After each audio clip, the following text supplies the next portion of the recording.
Hello mga kaugmad, another day, another recipe. For today's video ay gagawa tayo ng beef stew.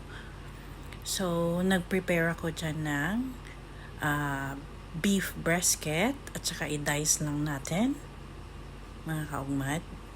After that, nag-prepare ako ng garlic, white onion, carrots at saka patatas.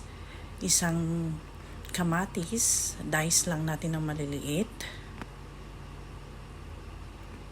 And then, nag-add ako ng green peas. At saka yung pineapple slice natin. So, minarinate na natin yung beef. Lagyan ng bawang at saka lemon. Lagyan natin ng soy sauce, oyster sauce,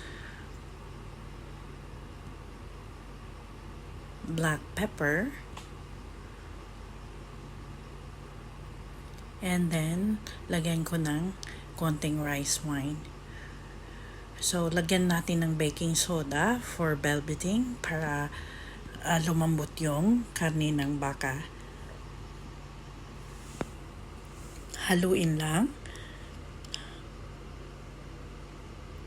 And then naglagay din ako dyan ng konting black sesame oil kasi gustong gusto nila yung black sesame oil. So takpan natin at i-marinate ng mga 30 minutes. So this time naghiwa ako ng bell pepper. Of course, di mawawala yung liver spread. So prituhin natin yung patatas at saka yung carrots mga kaugmad para hindi malusaw mamaya. And then hanguin natin and set aside. So this time naggisa ako ng white onion at saka ng kamatis. Nilagay ko din yung karne na minarinate natin kanina at saka haluin, takpan for 5 minutes mga kaugmad. So, after 5 minutes, lagyan na natin ng mainit na tubig o kumukulong tubig para palambutin yung ating karne. So, around 20 minutes to 35 minutes, depende sa karne.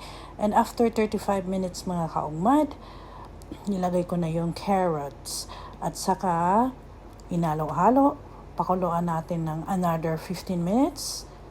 After that, ilalagay natin yung ating potato. Ginawa ko ito mga kaugmad para hindi malusaw yung potato natin. Madali kasi yung malusaw, yung patatas. So, hinuli ko. And then, yan, malambot na yung karne. So, kanina nakalimutan kong ilagay itong liver spread natin. So, this time ko na lang nilagay. I think it's okay. This time mga kaugmad, almost done na yan. Napakasarap na. Lagay na natin yung ating green peas, pineapple, at saka yung bell pepper. Pakuluan lang natin yan ng mga another 2 minutes mga kaugmad. So this time, naglagay ako ng sliced cheese kasi gusto nila yung creamy. Yun yung twist natin ngayon mga kaugmad.